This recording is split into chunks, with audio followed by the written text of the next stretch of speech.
Sabbath.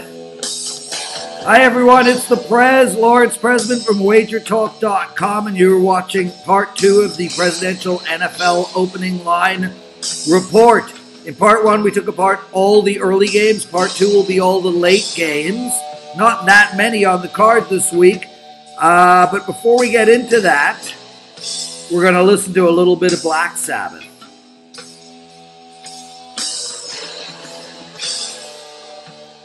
War Pigs. Absolutely love this song. I work out to this song all the time. I just want to give you guys a quick heads up. I'm 16-11 on the NFL season, and if you go to WagerTalk.com, use NFL promo code 350. That's NFL 350. You can get my entire NFL season for $350. That's NFL 350. Make sure to visit WagerTalk.com and make sure to always watch the NFL Presidential Opening Line Report at YouTube on our channel and at WagerTalk.com every single Tuesday. Okay, let's get to it, my friends. We left off on the Baltimore-Tennessee game, and now we're going to go straight into the late games. Arizona -1.5 playing San Francisco. San Fran just picked up Jimmy Garoppolo, and I don't know if he's going to start this week, but I honestly don't think it's going to help. The problem is Arizona is starting Drew Stanton, and they're a disaster themselves.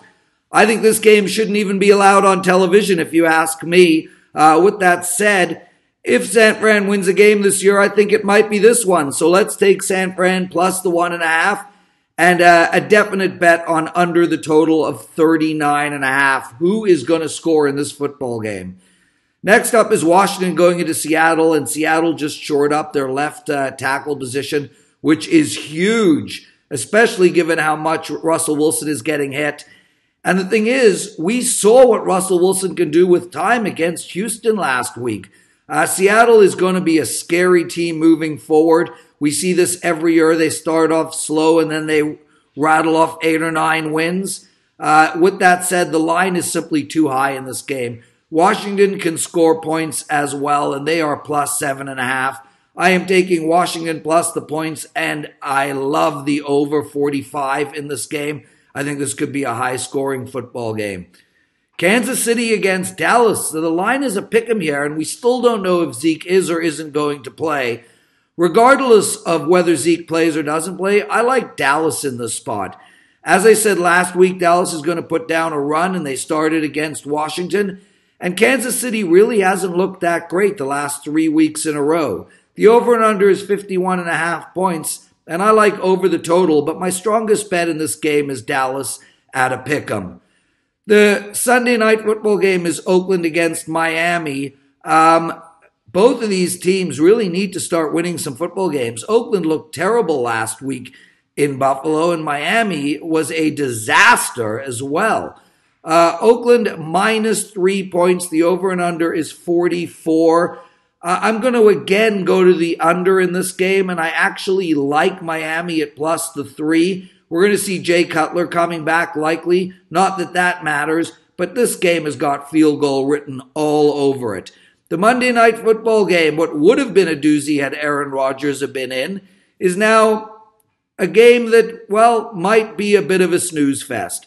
Detroit against Pittsburgh put up close to 500 yards of offense and couldn't put the ball in the end zone. Pittsburgh stopped them within the 3-yard line 6 times in a row. I do not trust the Detroit Lions at all, but I really can't make heads or tails of the Green Bay Packers right now. I'm going to lean on Green Bay plus the 2.5, and I like under the total of 43 points. That's it for the NFL Presidential Opening Line Report. Remember to visit WagerTalk.com. If you want my entire NFL season, it's $350. Just use the promo code NFL350. I am 16-11 on the year. Thanks so much for watching, and we'll see you next week for another NFL Presidential Opening Line Report.